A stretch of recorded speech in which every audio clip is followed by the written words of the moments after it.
Sáliva y Aotearoa, además. Entonces, el objetivo de hoy primero es mostrar que muchos de estos rasgos gramaticales que se consideran como típicamente amazónicos, lo que sea que signifique típicamente amazónicos, están presentes en las lenguas de esta familia sáliva, y sugerir un posible contexto o contextos en el cual se produjo la difusión de estos rasgos. Si vemos un poco la situación actual hoy de estas lenguas, vamos a ver que hay muy poco contacto entre el sáliva, el Aotearoa y el Maco y otras lenguas indígenas. Pero tiene que haber existido un contexto en el pasado en el que hubo mucho más contacto y multilingüismo para que tantos de estos rasgos ahora estén presentes en las lenguas sálivas. Entonces, para empezar, les voy a decir un poco más sobre las lenguas sálivas. Después les voy a hablar de la Amazonía como un macro área lingüística, es decir, toda la Amazonía, o un conjunto de micro áreas lingüísticas. Después les voy a presentar los rasgos amazónicos que Rankin da, que son 33, divididos en fonología, morfosintaxis y otros. Y después sugerir que fue dentro del sistema de interdependencia regional del Orinoco producido, que hubo un contacto sostenido entre los grupos de la familia sáliva y otros grupos del área, ambos de las Guayanas y la Orinoquía por un lado, pero también de los grupos del noroeste, que han oído hablar mucho acá en el seminario, y después conclusiones. Antes de hablar un poco de las lenguas sálivas, hagamos un repaso rápido de qué cosa es la lingüística área. Hablábamos de que un área lingüística es un área geográfica que contiene tres o cuatro lenguas o más lenguas que comparten ciertos rasgos estructurales, y esa es una parte importante, como resultado del contacto. Y el contacto es lo que es fundamental aquí, es decir, estos rasgos no están compartidos porque son tipológicamente comunes o porque estas lenguas están emparentadas y los rasgos vienen de un ancestro que tuvieron en algún momento en común, sino que son rasgos que se han difundido por contacto. En un inicio hubo mucha literatura sobre áreas lingüísticas, pero no sobre lingüística areal como tal. Y a lo mejor el primer artículo que sugiere un área lingüística es este artículo de 1928 que habla sobre los volcanes como un Sprachbund, que es otra palabra en alemán utilizada para el área lingüística, y de ahí en adelante hubo varias exploraciones de ¿es esta un área lingüística o no? Entonces tenemos, por ejemplo, el trabajo de Renaud sobre 1956 sobre la India, de Ferguson sobre Etiopía, y vean que acá dice un language area y no un linguistic area, es decir, un área de lengua, sino un área lingüística. Scherzer en 1973 es la primera persona que habla de lingüística aérea. Entonces, a pesar de que en este tiempo este estudio estaba dentro de la lingüística histórica o la lingüística de contacto, pasó a ser, digamos, una rama de la lingüística en su propio mérito,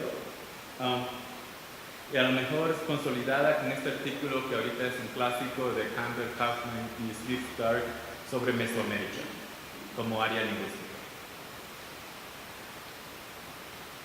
Dos puntos que quiero hacer antes de comenzar. Uno es que tenemos que pensar a nivel de escala. Entonces hemos visto acá que Kasia, Yaudín y Felipe les hablaban del área de Caquetá, Putumayo. Es un área donde está la gente del centro y era un área muy pequeña. Entonces esto sería, digamos, un microárea. Y después hemos visto con la presentación de Tiago y la presentación de Patti, que estaban hablando del noroeste amazónico, por ejemplo. Las macroáreas son aquellas en las cuales tenemos similitudes tipológicas, estructurales, pero no tenemos una historia clara del contacto. Es decir, podemos decir que todas las lenguas, y Nichols demostró esto en 1992, todas las lenguas del área circunpacífica, en el Pacífico de las Américas y en el Pacífico en el otro lado, comparten rasgos estructurales similares, que no son casualidad, pero no sabemos en qué momento hubo contacto entre todas estas lenguas. Entonces eso sería un macroárea. También estas áreas son llamadas regiones lingüísticas, y yo creo que Felipe les hablaba de esta definición de región lingüística, que que es un área grande en la cual observamos rasgos similares, pero no tenemos una historia de contacto concreta. Entonces, las mesoáreas están, digamos, en el medio, no son ni macro ni micro. Es una definición un poco extraña, pero lo que vamos a ver hoy, que es toda esta parte del alto encima de la cuenca del Amazonas, es decir, Guayana, Orinoquía y el noroeste amazónico, pudiera considerarse a lo mejor como un mesoárea, y las microáreas son aquellas para las cuales tenemos rasgos compartidos y una idea bien clara de cómo se produjo esta difusión de rasgos. Es decir, hay multilingüismo, hay contacto sostenido. Entonces, ejemplos como de estos son, por ejemplo, el baupés. Como sabemos que hay un proceso de exocambio lingüístico y sabemos que las personas son altamente multilingües en 5, 6, 7 idiomas, o la región del Cacotá-Putumayo. Entonces, el énfasis de lo que vamos a hablar acá hoy es sobre estas mesoáreas. El otro punto que quiero hacer antes de comenzar es que hay varias maneras de enfocar la pregunta de ¿es esto un área lingüística o no? ¿O son estas lenguas parte de un área lingüística o no? Hay un método, digamos, historicista que intenta determinar las fuentes de los préstamos mediante evidencia histórica. Vemos cuál fue la evolución de esta familia y la evolución de esta otra familia y vemos qué cosas se prestaron la una a la otra. Esto es mucho más fácil de hacer en el caso donde hay lenguas que pertenecen a la familia que están dentro del área y lenguas que están fuera del área. Entonces, por ejemplo, si tomamos el Tariana como ejemplo, que es una lengua arahuaca hablada en el Baupés, sabemos que es la única lengua arahuaca en esa área. Entonces, es mucho más fácil si comparamos el Tariana con lenguas fuera del Baupés, vemos qué cosas fueron heredadas, es decir, qué cosas genéticas, y qué cosas fueron innovadas como producto del contacto. Y este es un enfoque, digamos, historicista. Y un enfoque circunstancialista sería un enfoque que nota sencillamente que hay similitudes entre estas lenguas, pero no tenemos una idea clara de cuál es la trayectoria histórica. ¿Quién le donó a quién o quién recibió de quién o cómo fue el préstamo? La ventaja de esto es que nos permite avanzar en la distribución, en nuestro entendimiento sobre la distribución de rasgos que son compartidos, a pesar de no tener todas las piezas del rompecabezas. Por ejemplo, en áreas donde todavía estamos evaluando cuántas familias lingüísticas hay en esa área y qué lenguas están emparentadas con cuáles, que es el caso de, por ejemplo, todas las guayanas. Donde todavía hay muchas lenguas aisladas que no sabemos realmente si fueron parte de otra familia o todavía las podemos clasificar. Entonces acá, digamos, voy a tomar un enfoque circunstancialista y vamos a estar mirando a un mesoárea. Entonces, ahora sí, las lenguas sálivas. La familia sáliva está compuesta hoy por el sáliva, el piaroa, posiblemente el ature, que hay un debate de si era una lengua aparte o un dialecto del piaroa, pero no tenemos ningún dato de esta lengua, ninguno, cero. Entonces no hay manera de realmente evaluar una propuesta o la otra. Y el maco. El sáliva se habla mayormente en Colombia, pero hay un grupo pequeño del lado venezolano de la frontera. Y el piaroa se habla mayormente del lado de la frontera venezolana. Hay unos 19.000 piaroas y 700 viven del lado de la frontera colombiana. Estas lenguas también están emparentadas con el Hotu, que hasta hace muy poco se consideraba como una lengua aislada. Y esto es un trabajo, digamos, en curso todavía no publicado. Y solamente les voy a decir eso y no les voy a enseñar nada más del Hotu, pero es para mostrarles que todavía no entendemos muy bien la relación genética de muchas lenguas de la Guayana. Y por eso es que un enfoque circunstancialista es beneficioso acá. Todas estas lenguas se hablan en la zona del Orinoco Medio y sus tributarios. Pero vale notar que la distribución actual no es la misma que la distribución pasada. Entonces vamos a ver varios mapas, 3 mapas ahorita, pero lo que quiero señalar fundamentalmente es que esta distribución actual no es la misma que la distribución, digamos, en el momento del contacto, 1500. Este es un mapa de las lenguas indígenas de Venezuela y las zonas aledañas. Entonces tenemos acá en azul oscuro al Piaroa. Tenemos este pequeño, digamos, grupito de sálivas que están del lado... ¿Sí? Más todavía. No sé cuánto más me puedo acercar al micrófono. Sí, claro. ¿Hay manera de subir el volumen al micrófono? No, está bien acá.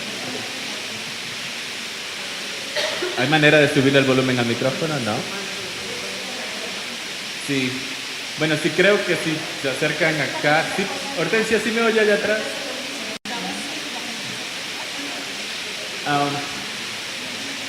Entonces, acá tenemos la lengua Piaroa, con el grupito sáliva que vive del lado venezolano de la frontera, que están ubicados en 3 comunidades, pero la lengua está muy deteriorada. Queda probablemente una sola hablante, que es una señora muy mayor. En Colombia tenemos que acá hay un grupo más grande de comunidades sáliva y hay un grupito pequeño acá que es Morichito. Pero noten que acá en el medio están las lenguas como el Hibi, que interrumpen el grupo Piaroa con el grupo sáliva. Entonces esta es la distribución actual. Si miramos la distribución en el momento del contacto, vemos que la imagen era muy diferente.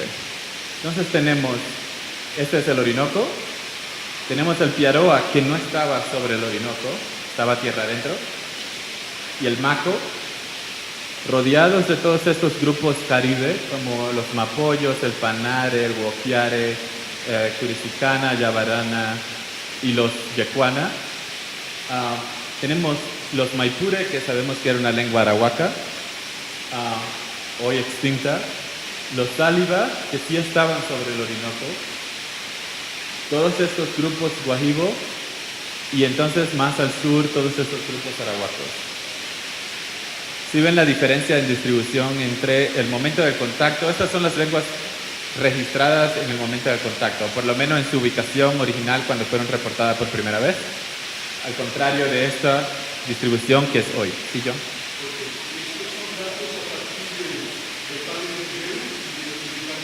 Probable. Este es el mapa de John Roll y el mapa comprende toda Sudamérica, pero la parte norte sí él hizo investigaciones primarias y probable que haya considerado Gili, Gumilla, Rivero. Sí, pero es la ubicación de las lenguas cuando fueron registradas por primera vez o reportadas por primera vez. Entonces vemos cosas como el Maipure que estaba acá, pero no existe hoy, y que después vamos a hablar un poco de eso.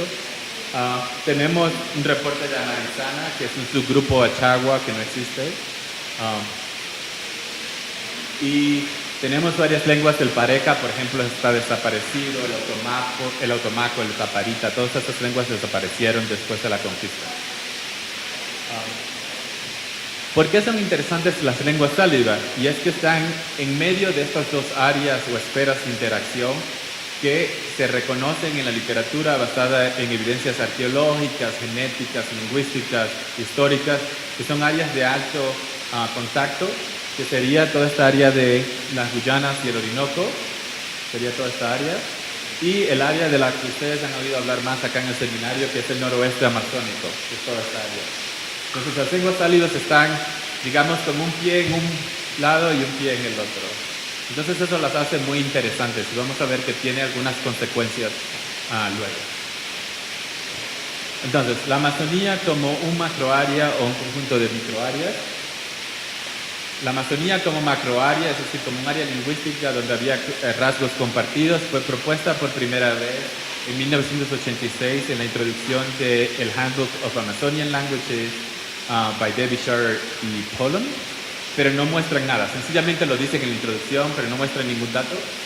Después Derbyshire muestra datos morfosintácticos en 1987 y varios investigadores a finales de los 80, principios de los 90 continúan esta investigación mostrando que había un número de rasgos, sobre todo morfosintácticos, compartidos en estas lenguas. Y la atención, a lo mejor por preferencia de quién era que estaba haciendo el trabajo, era sobre morfosintaxis y no sobre fonología. Sin embargo, es difícil demostrar que en algún momento haya habido bilingüismo o multilingüismo a un nivel amazónico, es decir, pan-amazónico, toda la Amazonía, y el contacto sostenido que realmente se considera necesario para la difusión. Es decir, el estudio de otras áreas lingüísticas como Mesoamérica, los Balcanes, la India, muestra que hay que haber contacto sostenido y multilingüismo o bilingüismo para que se reproduzca esto. No puede ser que unos hablantes de un grupo se encuentren con otros ocasionalmente, pero eso no, generalmente a lo mejor lleva a préstamos de palabras, pero no a préstamos estructurales. Esto conllevó a dudas sobre la validez de la Amazonía completa como un área lingüística y probablemente llevó a que el énfasis entonces pasara a pequeñas áreas, donde había contacto sostenido y además rasgos estructurales compartidos. Entonces, el Baupés es un área que se ha vuelto muy famosa, no solamente dentro de la lingüística amazónica, pero a nivel mundial, por los procesos de contacto. El noroeste amazónico, o al menos la zona del Caquetá Putumayo, el Parque Nacional del Xingu, que se caracteriza como un área lingüística incipiente, es decir, son personas que fueron relocalizadas ahí recientemente, pero hay un alto nivel de interacción y muchos rasgos culturales son compartidos hoy, no tanto lingüísticos. El área del Gualporé-Mamoré, más bien en Bolivia y Brasil, y el sur de las Guayanas. Entonces, si representamos esto en un mapa y además le añadimos el Chaco, que no es realmente amazónico, pero bueno, para ser completos, tenemos el sur de las Guayanas, el Baupés, Caquetá Putumayo, Gualporé-Mamoré y el Xingu.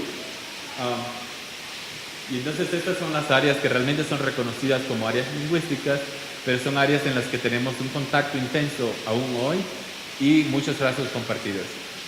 Como les decía, los lenguas cálidas son interesantes porque están fuera de esas áreas reconocidas, pero dentro de la Amazonía como tal. Sin importar la imposibilidad de demostrar la existencia de bilingüismo o multilingüismo extendido y de contacto sostenido entre todas las lenguas amazónicas, sí hay, digamos, acuerdo en la literatura sobre qué rasgos son típicamente amazónicos, si los comparamos, digamos, con lenguas andinas.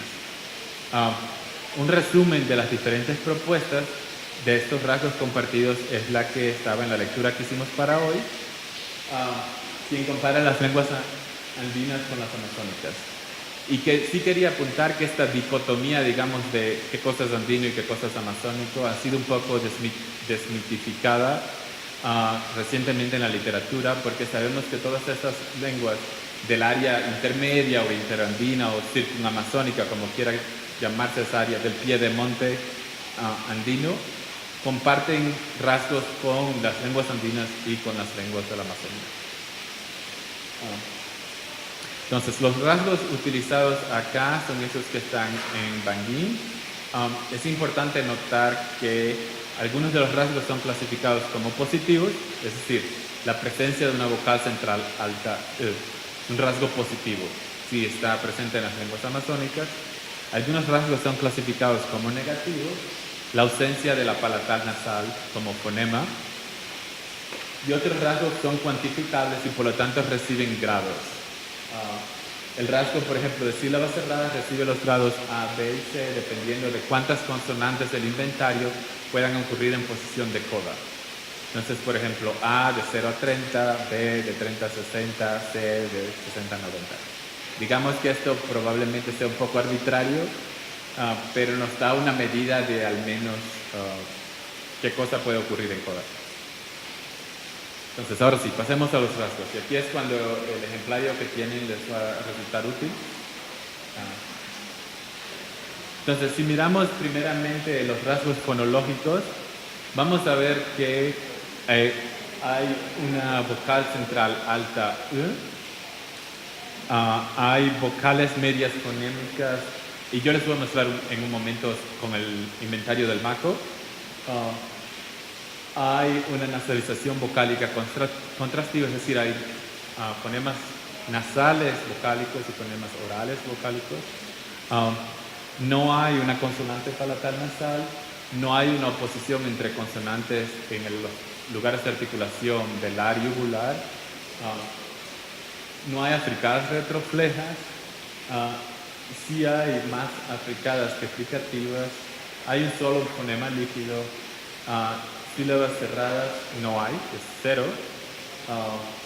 Procesos de nasalización donde un proceso morfológico, fonológico afecta a toda la palabra, sí existe, pero donde está la diferencia entre estas lenguas y otras lenguas amazónicas es precisamente en la presencia de consonantes glotalizadas y de consonantes aspiradas. Entonces, si vamos a la página 2 del ejemplario y vemos los inventarios de las vocales y las consonantes del MACO, vamos a ver, por ejemplo, que los rasgos 1, 2 y 3 están presentes en el MACO, donde tenemos una vocal central alta, una vocal E y una vocal O, es decir, dos vocales medias, y además hay un contraste entre orales y nasales. ¿Sí? Si miramos entonces el inventario de las consonantes, vamos a ver que la palatal nasal, ¿no?, está entre paréntesis acá porque es sencillamente un alófono de la africada sonora yo en contexto nasal, pero no es fonémica. Tenemos que no hay oposición velar-uvular, tenemos que no hay africadas retroflejas, tenemos que hay más africadas que fricativas, y de hecho hay una sola fricativa, que es la H, y la sh son alófonos de la africada S. Tenemos que hay un solo fonema líquido, y si miramos abajo en la página, vamos a ver que la estructura silábica es sencillamente ya sea una vocal o una consonante vocal, pero nunca hay coda, es decir, un grado cero. Y hay procesos de nasalización, es decir, acá el número 10, donde, por ejemplo, si tenemos ahí el ejemplo 1, la palabra para mosquito, en el singular no es nasal, pero si la pluralizamos, todo es nasal. Lo que es interesante es que vemos que hay dos series de consonantes oclusivas, una aspirada, una P, T, y después consonantes glotalizadas sonoras como la B y la D.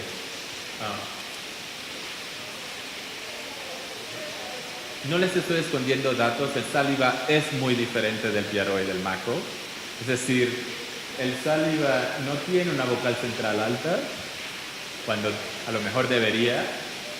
El sáliva sí tiene una consonante palatal nasal, tiene más fricativas que africadas, tiene más de un fonema líquido y no tiene consonantes aspiradas. Pero este es el inventario actual de las vocales del sáliva y de las consonantes del sáliva. Algunos de estos rasgos sincrónicamente son muy diferentes al maco y al piaroa, pero históricamente no lo eran. Entonces tenemos que el sáliva perdió esta vocal central alta, pero esta vocal de hecho fue documentada por John como contrastiva en los años 60. Los hablantes hoy día no lo tienen.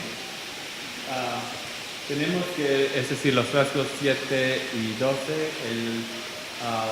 la presencia de oclusivas aspiradas y el hecho de que haya más fricativas que africadas se debe fundamentalmente a que las oclusivas aspiradas pasaron a ser fricativas históricamente. Entonces, por ejemplo, la K aspirada pasó a ser una fricativa velar. Y tenemos que esta K está documentada en la gramática sáliva misionera de 1780. Para el rasgo 4 no tengo muy buena historia, pero a lo mejor digamos que habría que comprobar si ocurre en contextos no nasales.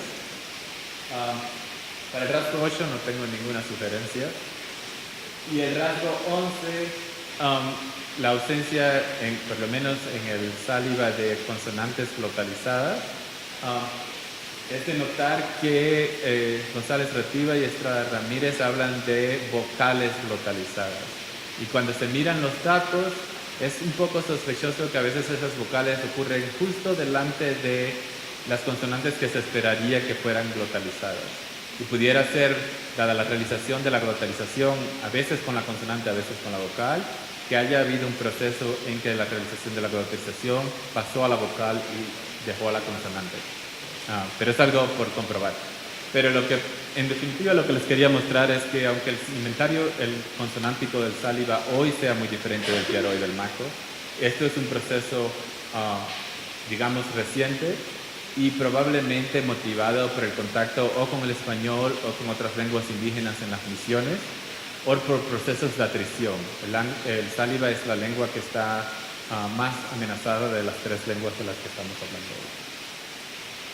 Entonces, si tomamos estos 12 rasgos, podemos decir que las lenguas sálivas son típicamente amazónicas, excepto por la presencia de una serie de consonantes oclusivas aspiradas y de consonantes oclusivas glotalizadas. De acuerdo con el inventario fonológico de lenguas suramericanas, que tiene un inventario fonológico para 500 y algo lenguas suramericanas, podemos ver que las consonantes aspiradas son características de la región andina y además están presentes en la región interandina, es decir, en la región de transición entre los Andes y la Amazonía. Este es un mapa sencillamente para la P aspirada, basado en otra base de datos, y lo que vemos la distribución al norte, todo por los Andes, acá a lo mejor en la zona interandina, pero muy poco acá, uno solo. No me acuerdo qué lengua es esta. Pero vemos, y esto es algo que vamos a ver en los otros mapas, que hay una distribución, si trazamos un eje de norte a sur, entre el este y el oeste. No sencillamente entre el Amazonas y los Andes. Lo mismo se puede decir de las consonantes glotalizadas, tanto eyectivas como resonantes glotalizadas. Están presentes en los Andes, pero también en el área que divide la Amazonía de los Andes. Acá vemos el mapa para la distribución de una eyectiva P, basada en la misma base de datos. Es posible que estas consonantes tuvieran una distribución un poco más amplia de la que vemos hoy. Se han reconstruido resonantes glotalizadas o eyectivas para el proto-tucano, para el proto-boramuinane y para el proto-chapacura. Todas o aquí o el chapacura que está acá abajo. Y el nonuyo y el huitoto. Entonces, esta reconstrucción, las lenguas no la tienen hoy día, pero su ancestro tenía estas consonantes. Entonces, si pasamos a los rasgos morfosintácticos, podemos ver que hay prefijos pronominales, y en un momento les muestro con el maco, si van a la página 3. Hay un isomorfismo, es decir, la forma es la misma entre los marcadores del poseedor y los marcadores de un argumento verbal, ya sea el sujeto o ya sea el objeto. El sistema de caso complejo de 0 a 4, 4 acá y 9 acá. Casos principales, es decir, nominativo, acusativo o ergativo, absolutivo, no casos oblicuos. No hay ninguno. Alineamiento acusativo en cláusulas simples es algo que Benguín caracteriza como no amazónico, como andino. Veo la cara de María Emilia. Pero es toda esta área.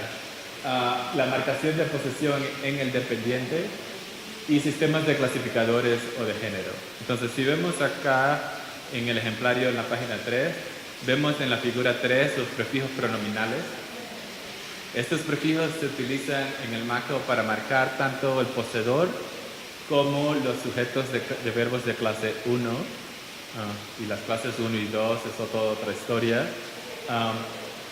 Hay isomorfismo entre estas marcas de personas, es decir, son los mismos prefijos que se utilizan para estas dos funciones, a excepción de la marcación en el segunda del plural que tiene dui para la posesión y adu para el argumento, pero esta sencillamente es la marca de plural y no la marca de persona. En el sistema de casos acá tenemos que el maco tiene 4 casos. Un caso de no sujeto que ocurre en todo. Ocurre en el o de un verbo transitivo, el o y el r de un verbo ditransitivo, una expresión de tiempo, una expresión de locación y un instrumento. En lo que no puede ocurrir es en el sujeto, pero ocurre en todas otras cosas. Y creo que Tiago les hablaba un poco de algo así con las lenguas tucanos y el re. Tenemos que no hay casos principales, si vemos esa lista anterior, y el alineamiento es acusativo o nominativo en las cláusulas simples, es decir, el único argumento de una cláusula intransitiva se trata de la misma manera que el argumento activo de una cláusula transitiva y crucialmente diferente del paciente.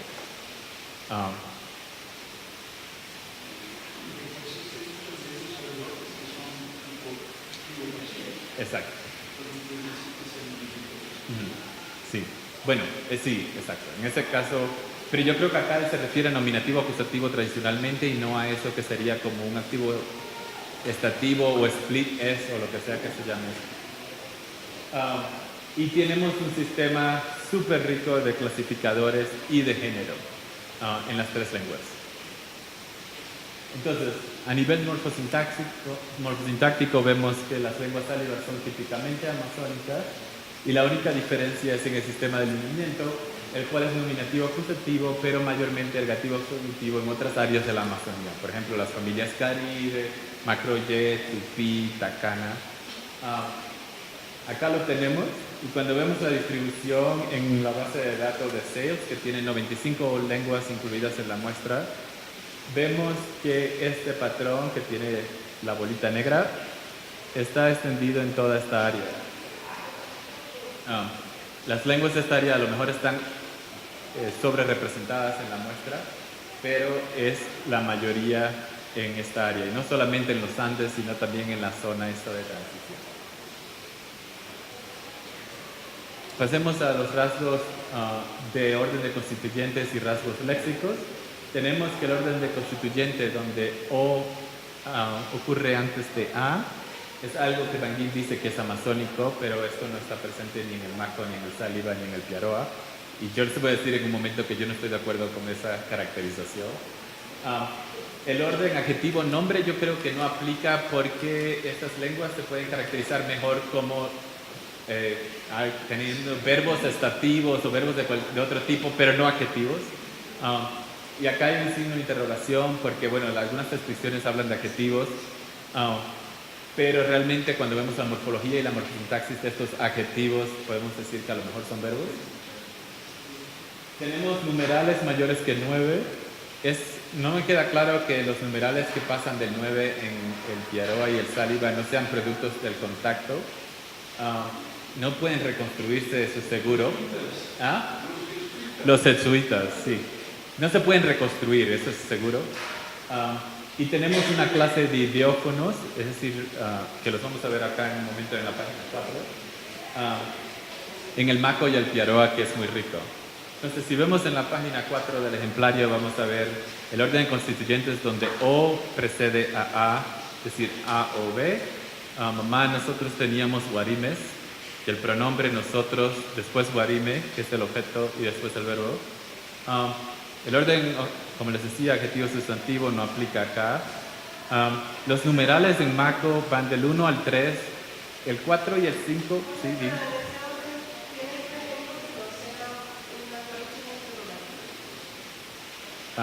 Sí. No es siempre. Y sobre todo tiende a ser A o B. Y claro, hay que tener en cuenta que hay pro-drop o como quieras llamarle, porque estos argumentos completamente realizados son un poco extraños, ¿no? Y realmente lo que tienes es el verbo y listo, con la marcación de persona. Entonces vemos los numerales del Maco en la figura 4, donde a lo mejor el numeral 4 y 5 se pueden utilizar con sustantivos inanimados, pero no con sustantivos animados. Y de hecho de ahí para adelante lo que utilizan son los préstamos del español. Y los idiófonos en la figura 5 tenemos al menos 3 acá, y el contexto de uso son contextos interesantes. Eso es como lo definen los hablantes, pero por ejemplo el adí es cuando uno toca algo muy frío o te quema, con algo frío, ajá. Pero también puede ser como una habitación como esta que hace mucho frío, no puede decir algo así como adi. Y algunos hablantes dicen a ti, pero esa es la forma piaroa, de hecho. Entonces tenemos ado para lo opuesto, algo que está muy caliente, sobre todo si te quemas con la candela o una olla, algo así. Y allá, que es mi preferido, que es cuando levantas algo que es muy pesado, pero no esperabas que fuera pesado. Entonces es una bolsa que tú piensas que vas a levantar livianamente y cuando haces allá. Entonces estos no han sido documentados para el sáliva, hasta donde yo sé, pero Hortense me puede corregir, o yo. Pero sí son, y las formas son casi idénticas entre el piaroa y el maco.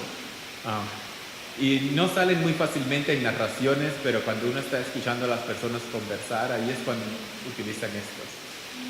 Y hay un sistema muy rico. Entonces vemos que de manera general las lenguas sálivas se comportan como otras lenguas amazónicas también en este respecto. Sin embargo, tienen un orden A o B, mientras que según Van Gin el orden preferido es O antes de A, ya sea BOA o AB o BA. Pero yo no estoy de acuerdo, esto es un rasgo muy limitado. Y A o B es el orden preferido en los Andes y la mayor parte del continente. Pero como vemos acá, todos estos órdenes, es decir, todos los círculos azul, rojo y amarillo, donde el A precede a O, son la mayoría de los casos. Y sencillamente los casos donde el O precede a son muy pocos.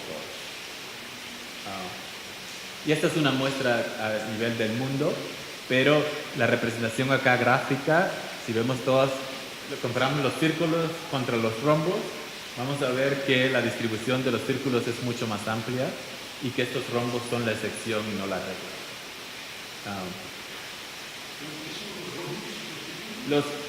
Los círculos son cuando el A, es decir, el argumento activo de una cláusula transitiva, precede al O y el rombo es el opuesto. Que es lo que él dice que sería típicamente amazónico, pero de hecho yo creo que no es típicamente nada. En ninguna parte del mundo yo creo que eso es lo típico. Es lo más interesante.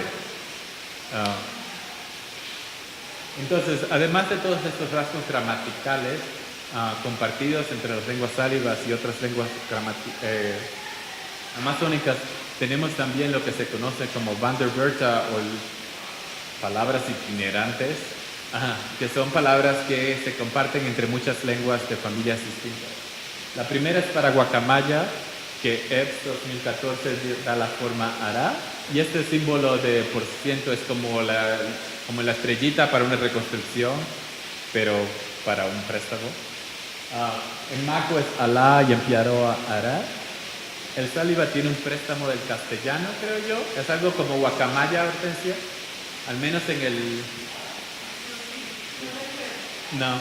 el diccionario sáliva de Tabicuervo Online dice por lo menos que es como guacamaya. Parece un préstamo del castellano la forma que tiene. Esta forma o algo similar puede ser reconstruida para el tupi-guaraní y está presente en Baniba, Yucuna, Tariana, Recígaro, Cavillarí, Mandahuaca y posiblemente Guapichana, todas lenguas arahuacas. Acahuayo, Pemón y Carijona, lenguas caribes. Ninam, Yanomami y Sanuma, lenguas Yanomami. Entonces vemos que la distribución es bastante amplia. Tenemos lo mismo que pasa con la palabra para jaguar, que es la forma yahui o yahui. Yahui en maco, yahui en piaroa. Sáliva tiene upu y pu para jaguar, pero tiene esta forma para cunaguaro, yahuite. A lo mejor es un tigre pequeño. Entonces lo han perdido acá, pero lo tiene presente acá. Esta forma se ha reconstruido, puede ser reconstruido para el proto-tupi-guaraní, proto-tucano, proto-arahuaco del norte, proto-guajibo, proto-jíbaro, y además aparece en Nadahub, Jodi y Cuna. Entonces es una de estas palabras que tiene una distribución súper amplia en toda la Amazonía. Lo que les he mostrado hasta ahora es que hay muchos rasgos gramaticales compartidos, además de estas palabras o préstamos itinerantes, que sugieren que hubo en algún momento un contacto bastante sostenido para llevar a la difusión de todos estos rasgos. Esto es muy diferente de la, digamos, situación actual.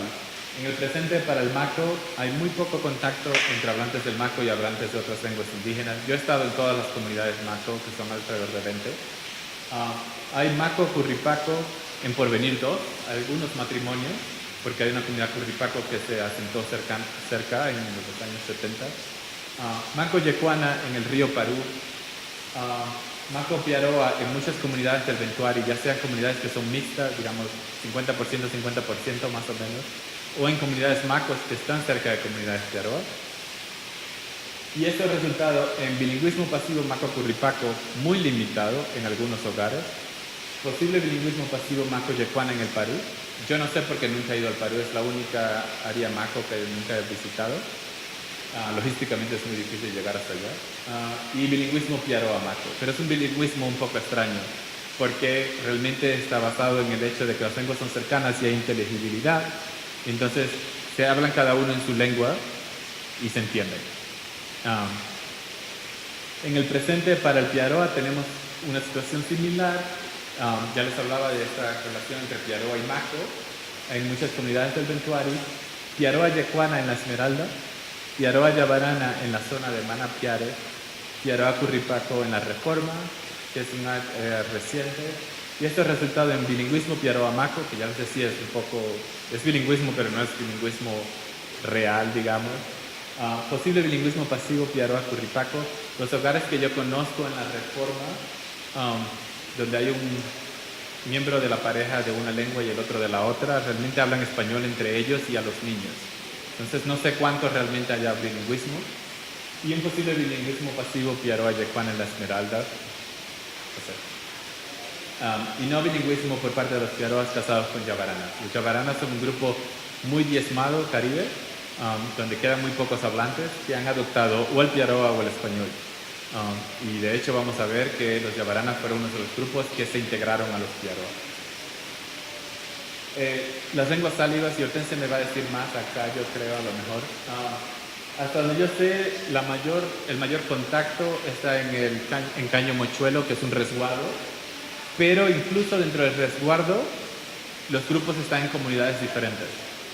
Entonces tenemos el sáliva y morichito, varias variedades guajibo en otras comunidades dentro del resguardo y el yaruro.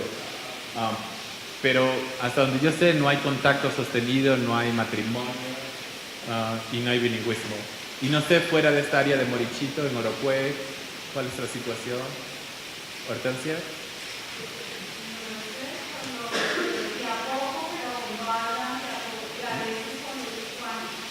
Ajá, pero no hablan ni la una ni la otra. Entonces les muestro este mapa de nuevo porque ahora vamos a pasar un poco a la parte histórica y para recordarles un poco la distribución de las lenguas en el momento del contacto, porque les he dicho muchas cosas desde que les presenté el mapa. Tenemos otra vez acá el río Orinoco, Sáliva, Maipure, Piaroa, Maco, Yecuana, Yabarana, Mapoyo, Panare, todas estas son lenguas caribes. Las lenguas guajibo y todas estas lenguas arahuacas acá abajo, ¿verdad? Esto es en el momento del contacto. Entonces, había varias redes de interacción relacionadas las unas con las otras, de comercio e intercambio, que iban desde las Antillas hasta los Andes, y eso está documentado, pasando por todas las Guayanas y la Orinoquía y el noroeste amazónico. Comercio de sal desde la costa hacia el interior y desde los Andes hacia el interior.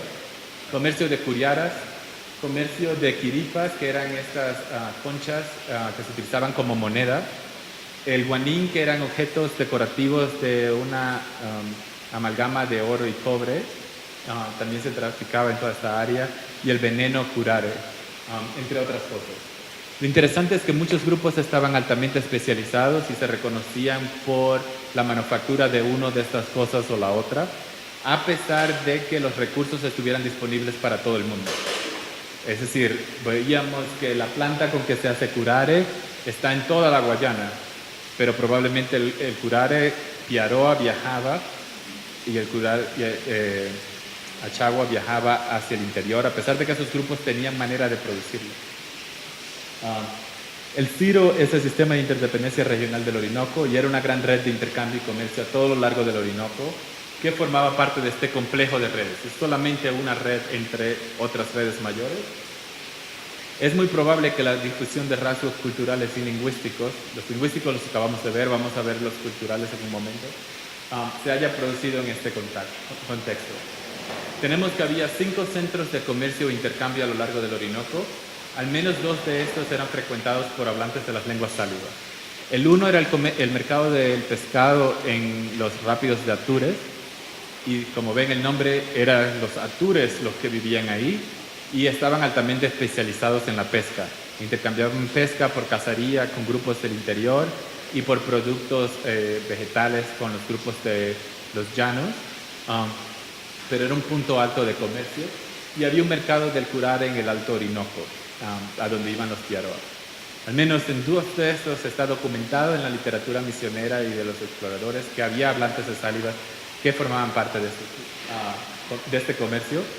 También es posible que el sáliva haya sido una lengua de comercio en el área y que esto haya motivado su adopción como lengua general por los misioneros, al menos en esta parte del Orinoco. Y había expediciones que se llevaban a cabo, sobre todo en la época de seca, donde los hablantes de varias lenguas recorrían varios kilómetros, a veces hasta la costa o desde la costa hasta el interior. Y lo interesante de estas expediciones es que había una práctica que se llamaba el mirray. Y el mirray era una práctica donde el grupo que llegaba a la comunidad era saludado con un discurso por el jefe de la comunidad en el idioma del grupo que llegaba, que les contaba sobre sus ancestros y sobre las cosas que habían pasado desde la última vez que el grupo había visitado.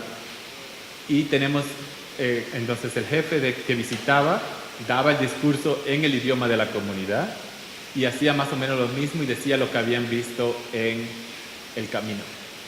Entonces, esto muestra que el comercio era posible gracias al multilingüismo, para que hubiese el intercambio, por ejemplo, en estos centros de comercio y durante estas expediciones era necesario hablar lenguas de otros grupos. Y probablemente esto haya sido una de las causas de la difusión de los rasgos estructurales. Tenemos reportes de multilingüismo como tal, ambos de otros y de personas del grupo. Entonces, Codazzi dice, por ejemplo, que los sálivas, los piaroas y los macos hablaban lenguas sálivas. No es sorpresa, esos son los grupos sáliva. Los atures, pero sabemos que ese era un grupo también sáliva. Pero los cuacuas, que eran los mapoyos, hablaban lenguas sáliva, según Codazzi. Los mabitzis, mayacons y quebacos, que eran grupos documentados durante la conquista, pero que actualmente no existen como tal, pero pasaron a formar parte de lo que hoy se considera el Yecuana. Eran grupos caribes que también Codazzi reporta como hablando sáliva, y los guinaos o guinares, que eran arahuacos. Esto es, digamos, el reporte de alguien de fuera. En la mitología piaroa, por ejemplo, acá este señor es José Manuel Ochoa, que es el anciano fundador de la comunidad de Babel, con quien yo he estado trabajando este año. Habla de varios grupos en la zona, como los Asturi, que son los atures, y los localiza justo en los raudales de Ature. Este grupo él dice que son Tacua y eso es garganta Jote, y decía que hablaban con la garganta seca. Y yo no sé exactamente qué quiere decir eso, excepto que no eran hablantes nativos del Piaroa. Yo creo que era que tenían algún acento. Entonces, hemos discutido esto varias veces y tengo que preguntarle a otros ancianos, pero este es un grupo que estaba localizado justo acá con los atures y los maipures, que sabemos que eran arahuacos. Y todos esos grupos estaban en esta región Piaroa, y esto es lo que su papá le contó, que supuestamente sería lo que le contó el papá del papá, etcétera, etcétera. Entonces, este es el conocimiento, digamos, tradicional sobre qué grupos en el área también podían hablar Piaroa.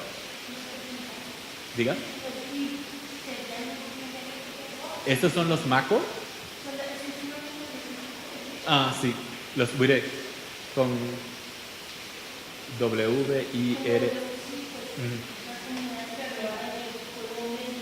Sí, eso es... Ah, sí. Esos son los macos. Ajá, esos son los macos. Y los macos se autodenominan Huilén y los piaroas que tienen esa correspondencia LR dicen que son Huire. Y sí, interesante. Entonces, tenemos que hubo rasgos culturales expandidos en la región. Y acá es cuando les voy a hablar de esta posición privilegiada entre el noroeste amazónico y la Orinoquía y las Guyanas. Tenemos la ceremonia del Yurupari, que son trompetas sagradas relacionadas con ritos de iniciación, sobre todo en la parte del noroeste amazónico, encontradas entre grupos arahuacos como el Baré, Guarequena, Baniba, Tariana, grupos tucanos como el de Sana, Cubeo, Bara, Macuna, pero también en lenguas como el Miraña y el Ritoto y el Ticuna. Y el Guarime Piaroa y el Guarime Maco, que no se practica ya hoy día, son la expansión, digamos, más oriental del Yurupari. Lo tenemos acá en una muestra de una foto de 1950 alrededor de esa fecha, donde tenemos las trompetas Yurupari Piaroa. Lo interesante es que acá hay una mezcla entre máscaras rituales y trompetas, que generalmente en los grupos del noroeste amazónico, donde existe ya sea las máscaras o las trompetas, o ambas, pero son fiestas diferentes. Y en el Piaroa y en el Maco es la misma fiesta, o la misma celebración. Entonces ese es el rasgo que, digamos, comparten, uno de los rasgos culturales que comparten con el noroeste. Y si vamos ahora a mirar lo que comparten con la Guayana, sí. Ajá.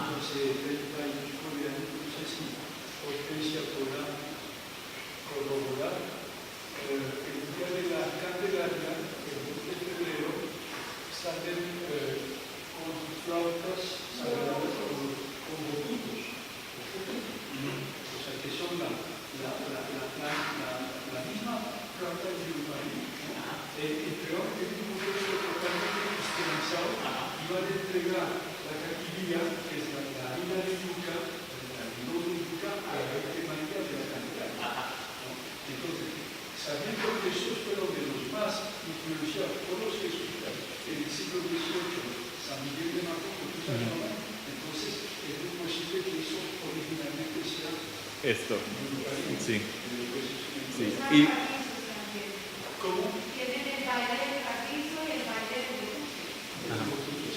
Y, ¿y estos botutos son de corteza de árbol?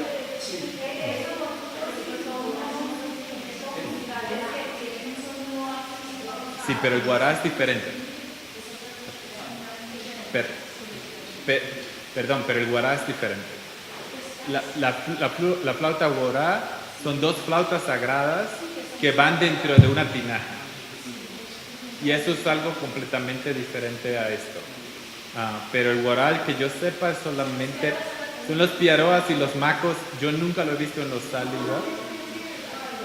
Tenían una vasija de barro y dos flautas que entran a la vasija. Ellos tienen timpinas, que Ajá. las timpinas son unas timpinas gordas. Sí.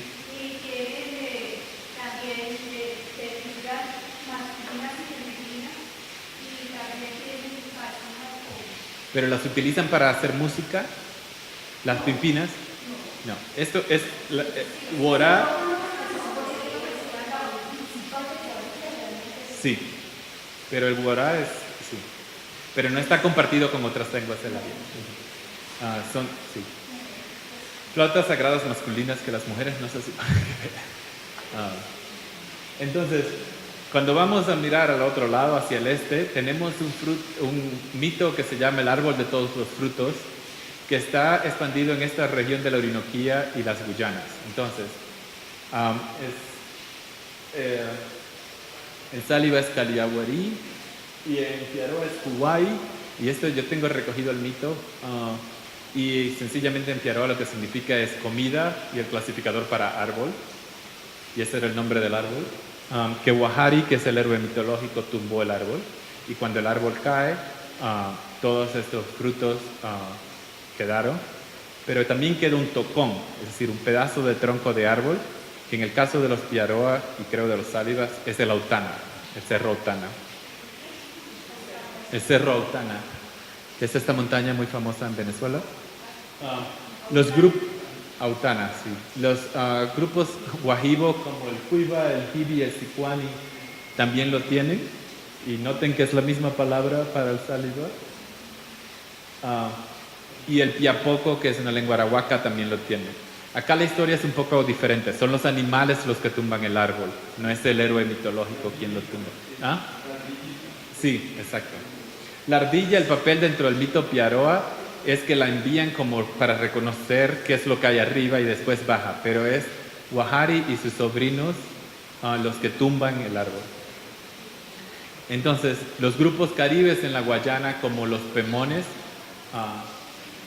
y esto fue documentado a principios del siglo XX por Koch-Blumberg, tienen el mismo mito. Los Yecuana también tienen el mismo mito, y también los Yabarana. Pero la diferencia es, comparten con el Piaroa, digamos que es el héroe mitológico quien lo tumba. Los animales, claro, juegan un papel, pero el cerro es otro. Entonces ya no es el Autana, que es para todos los grupos guajibos y los sálivas, probablemente para los Piapoco creo que también, pero es un cerro que se llama Marahuaca y que está en Bolívar. Entonces, ¿cómo se compartió este mito? Probablemente por existencia de multilingüismo o de contacto extendido, de que alguien se lo contó a otra persona. Entonces, adaptación frente al cambio. Vemos que al momento del contacto y probablemente, digamos, justo anterior al contacto, teníamos el CIRO y relaciones de contacto sostenido en toda el área. Estas relaciones de contacto sostenido de bilingüismo y multilingüismo se vieron muy afectadas por la conquista, por el colapso de poblaciones, sobre todo en los ríos principales como el Orinoco, debido a las enfermedades, a la trata de esclavos, etc. Y la imposición de nuevos sistemas de producción que alteraron los sistemas de producción sobre los que este comercio recaía. Estos mismos procesos, sin embargo, llevaron a otras dinámicas de contacto, por ejemplo, la fusión de diferentes grupos y resistencia. Entonces, si miramos desde los Piaroas, tenemos que hubo procesos de etnogénesis en que muchos grupos se integraron a los Piaroas. Esto lo podemos ver en los análisis de los clanes Piaroas, que tienen nombres transparentemente, los nombres de otros grupos. Entonces, José Manuel Ochoa, que era ese señor que yo les mostraba, que es mi informante principal en Babel, él me decía que él viene del clan Maipuri, que son los Maipure. Y hay otro clan que es los Mapaya, que son los Mapoyo. Y cuando uno les pregunta dónde estaban estos clanes, están justo en el área que estaba ocupada por estos grupos anteriormente, o al menos en la zona aledaña. Entonces, en este mapa acá vemos la zona Piaroa al centro, que no es en la zona del Orinoco, y todos estos grupos que habían entrado al grupo Piaroa, como los Cereu, que era un grupo caribe, los Huañapí, que eran un grupo caribe, los Yabarana o Oquiare, los Maco, los Maipure y los Mabu o Ature. Y todos estos son ahora clanes dentro de los Piaroa. Lo que indica que muchas de estas gentes que estaban en las áreas accesibles a la conquista, una vez que se produjo el descenso demográfico, huyeron hacia el interfluvio donde se casaron con los Piaroas. Entonces este puede haber sido un proceso mediante el cual hablantes de Piaroa del lengua segunda integraron cambios en el Piaroa. ¿Sí? Caribana.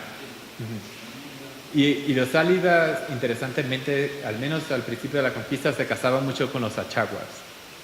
Y hay datos de los misioneros, porque bueno, los pusieron en las mismas misiones, de hecho.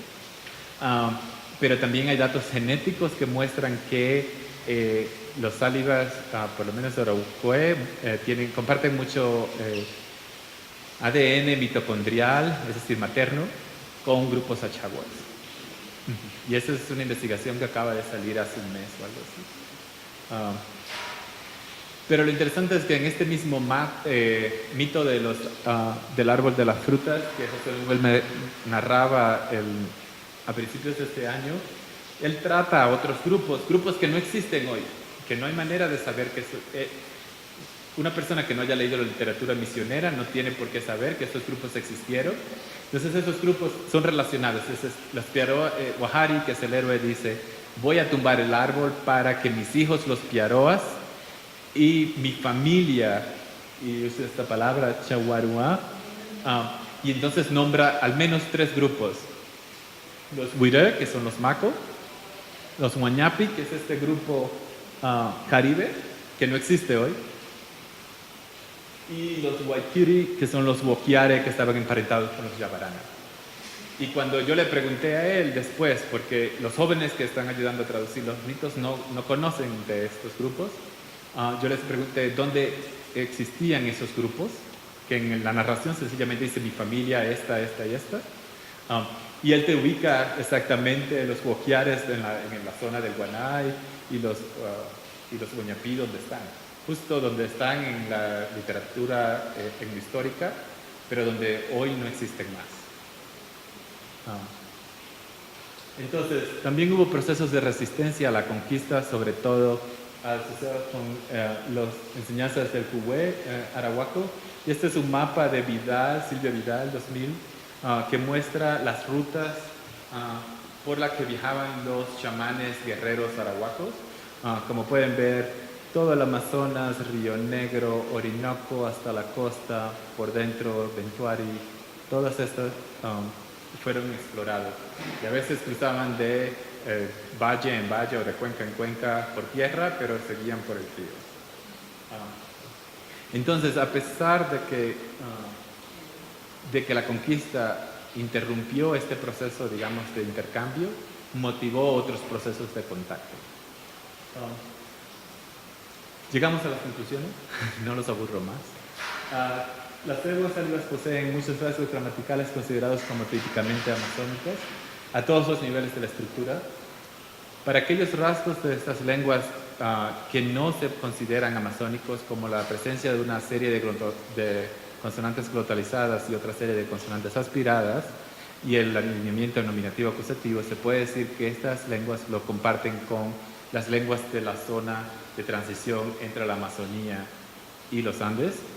Y esto brinda apoyo en la división de Sudamérica en un eje este-oeste y no norte-sur, que había sido propuesta por Doris Payne en 1990 y confirmada por la tesis de Josh Birchall. Contextos de difusión. Tenemos que hoy día estas lenguas son habladas en áreas no son habladas en áreas de alto bilingüismo, es decir, no están dentro del Baupés o dentro del grupo de la gente del centro o otros grupos de los que hemos oído hablar acá, donde existe un bilingüismo o un multilingüismo actual, presente. Pero una vez que tenemos que considerar que hubo un bilingüismo o multilingüismo para que la difusión de todos estos rasgos y además de estos préstamos itinerantes se haya producido, una mirada a la historia sugiere que fue en el contexto del sistema de independencia regional del Orinoco que se pudo haber producido esta difusión debido, por ejemplo, a los centros de interacción con otros grupos, a las expediciones comerciales y el MRAE. Y esto encuentra apoyo en la presencia de ceremonias y mitos en común con otros grupos. Ambos vemos como las flautas del Yurupari, con los grupos del noroeste amazónico, pero también como el mito del árbol de todas las frutas, con los grupos de la Orinoquía y las Guayanas. Y este contacto puede haber continuado o haberse exacerbado a pesar de, y a lo mejor precisamente a causa de, la conquista, con nuevos procesos de etnogénesis y con otros procesos de resistencia. Metodológicamente espero que haberles convencido que sí se puede hacer lingüística arial con lenguas que no están dentro de un área lingüística determinada donde haya contacto sostenido, y sobre todo la importancia de mirar la distribución de rasgos. Quisiera hacer énfasis en la importancia de considerar la etnohistoria tal como es narrada por otros, pero también como es narrada por los miembros de los grupos, porque hay mucho conocimiento ancestral en las narraciones de los miembros sobre quiénes eran sus vecinos y sus, digamos, compañeros, y esto puede ser el beneficio para el estudio de la lingüística. Y finalmente, esta presentación contribuye al estudio real de familias lingüísticas o lenguas que se encuentran en el medio de dos áreas de interacción. Por ejemplo, en este caso, el Amazonas, el noroeste amazónico y la Guayana Orinoquía. Gracias.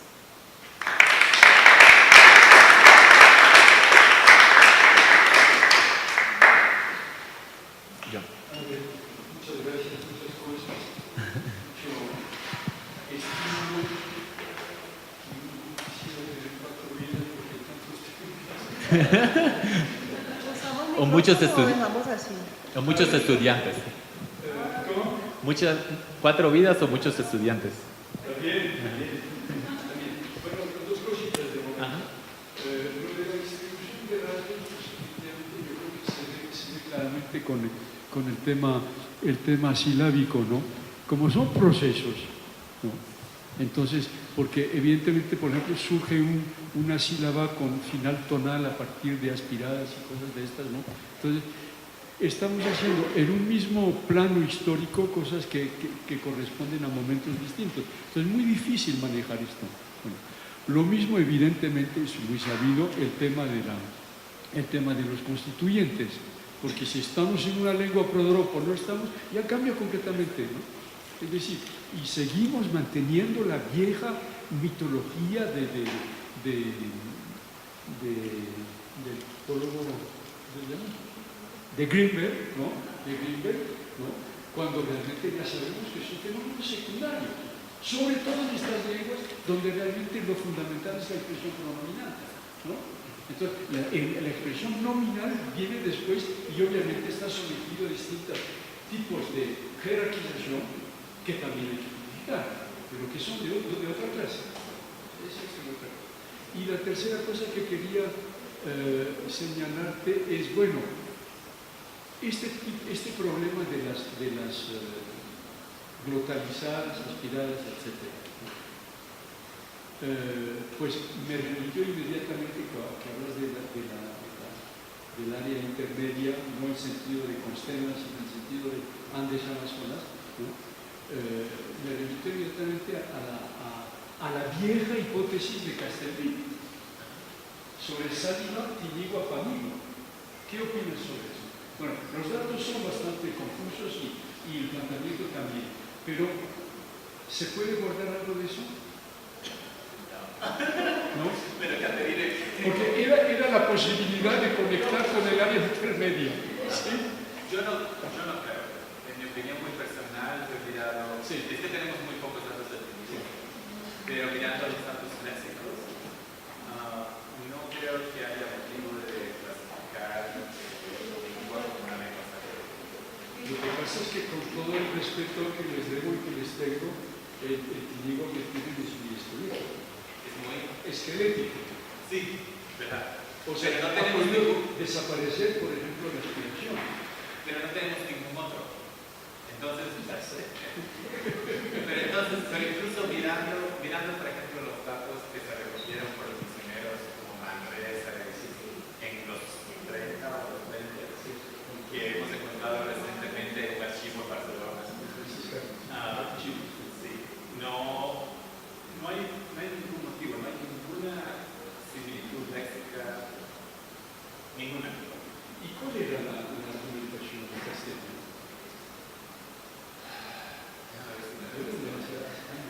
Hace un rato que no veo eso, pero no lo podemos hablar. Tengo que revisar el artículo para acordarme exactamente de qué es la propuesta. Bien. Pero De una familia sí, y después esto se replicó en literatura, poco. pero él realmente no propone nada ni muestra ningún dato comparativo. Él nos dice, por ejemplo, que esta palabra con esta palabra, hasta donde yo me acuerdo. ¿No? Hay una propuesta concreta léxica, pero yo creo que él se basa sobre todo es como en el dinero que, y eso se volvió una bola de nieve que fue creciendo y cambió de precio y tanto como si Tinigua, Pamígua y San. Sí. Pero no había fundamentos lingüísticos concretos.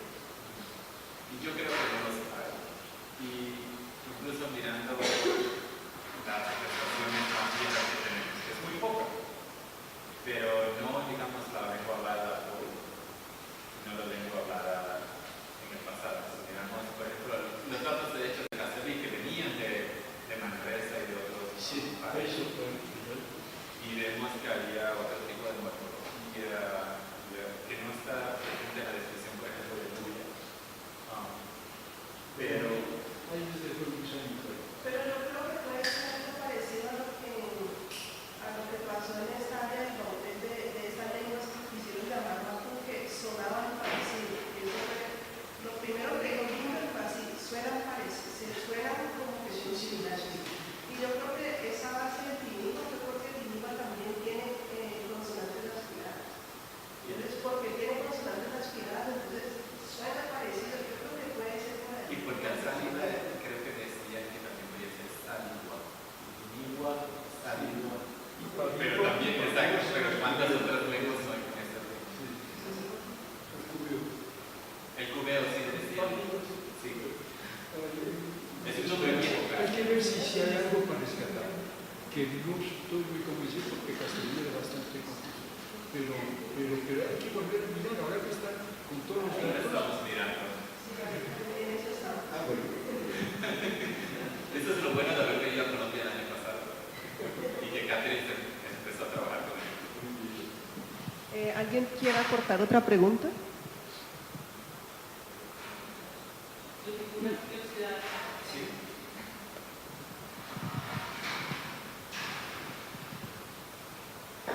Bueno, gracias, muy interesante todo.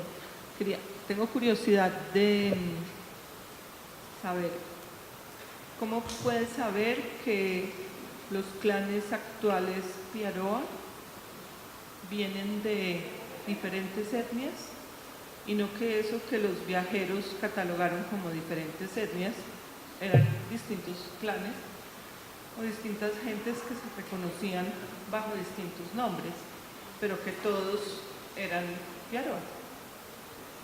Al menos en varios casos hay una evidencia concreta. Hay una lista larga de cuáles son los planes. Es algo que todavía tengo que trabajar un poco con la comunidad de la comunidad. Pero, por ejemplo, el clan Mapaya es distinto, es claro que son los Mapoyos. Y los Mapoyos son tradicionales. Y tenemos evidencia del habla de los Mapoyos. Todavía quedan unos poquitos, creo que quedan dos Mapoyos. Tenemos tantos Mapoyos que luego nos permiten clasificarlo como tradicional. Y si entendemos un poco la metodología del Piaroa, esa P pasada a una B localizada, una raya, es una correspondencia literal. Los de Manuel Ochoa se identifican como pertenecientes al clan Maipuri. Y sabemos que los Maipures, y tenemos datos lingüísticos de los Maipures, a pesar de que están extintos, eran una lengua árabe. Y lo mismo es para estos cereos, para los huideres, que son los macos, y eso lo sabemos claramente.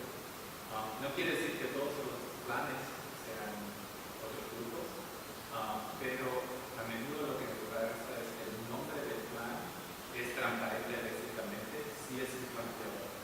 Entonces, por ejemplo, son habitantes de la montaña, habitantes de las vacas. Entonces, es claro, Villalua, eso es transparentemente, es léxicamente transparente. Sabemos cuáles son las partes que lo componen. Sin embargo, traen otros planes como los Mapaya, los Maipuri, los Chirera, que no tienen una composición léxica dentro del nombre del clan y que sí tienen una correspondencia con otro grupo exterior y otro grupo para que tenemos datos. Por ejemplo, yo no sé que haya nadie que diga que haya un clan Guañaquí, pero no tenemos datos de esta lengua. Supuestamente es la lengua carita. Yo no tengo una hipótesis de Guañaquí. No es el mismo.